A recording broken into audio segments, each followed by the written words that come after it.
7 मार्च 2025 रोजी योग गुरु रामदेव बाबा यांचे शिष्य आचार्य बालकृष्णन यांच्यासोबत आमदार डॉक्टर आशिषराव देशमुख यांनी तेलकामठी येथील शेतकरी हबीब मालधारी यांच्या शेतामध्ये भेट दिली आहे। शेतकरी हबीब मालधारी यांनी मोठ्या कष्टाने आपल्या शेतात संत्र्यांच्या बागा पिकवल्या आहेत। त्याचाच फायदा त्यांना व इतर सर्व शेतकऱ्यांना व्हावा आणि 9 तारखेला उद्घाटन होणाऱ्या आशियातील सर्वात मोठ्या पतंजली फूड व हर्बल पार्क बद्दल शेतकऱ्यांना होणारा फायदा सांगण्यासाठी आचार्य बालकृष्णन आणि आमदार डॉक्टर आशिषराव देशमुख यांनी या शेताला भेटीसाठी पाचारण केले। या क्षेत्रात चांगल्या प्रतीचा संत्रा, मोसंबी व इतर फळ उत्पादन होत असून पतंजलीच्या माध्यमातून शेतकऱ्यांना जास्त फायदा कशा प्रकारे होऊ शकतो याविषयी आमदार डॉक्टर आशिषराव देशमुख यांनी आचार्य बालकृष्णन यांच्यासोबत चर्चा केली। या क्षणी उपस्थित शेतकरी बांधवांना आचार्य बालकृष्णन यांनी पतंजली फूड पार्कचं महत्त्व पटवून दिलं आणि येत्या 9 तारखेला आवर्जून उपस्थित राहण्यासाठी त्यांना साथ घातली।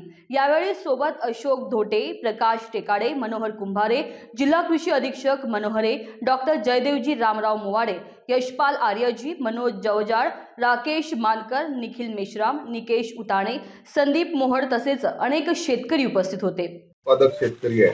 सही मायने में पतंजलि के द्वारा उनके छोटे संतरे को अच्छा दाम निश्चित तौर पे पतंजलि के इस फूड पार्क के माध्यम से मिलने वाला है और खास करके समूचे विदर्भ का किसान, हमारा संतरा उत्पादक काश्तकार ये हर्षोल्लित है और स्वामी जी और आचार्य जी के इस पहल से हम निश्चित तौर पे मानते हैं कि किसानों के घर तक आर्थिक समृद्धि आने वाले दिनों में पतंजलि के द्वारा निश्चित तौर पे आएगी। जिस तरीके से योग क्रांति हुई उस तरीके से विदर्भ में किसानों के लिए समृद्धि की क्रांति लाने का काम कर रहे आचार्य जी को मैं यहाँ से इंडिया न्यूज TV 24 करिता चंदू मडावी, कडमेश्वर।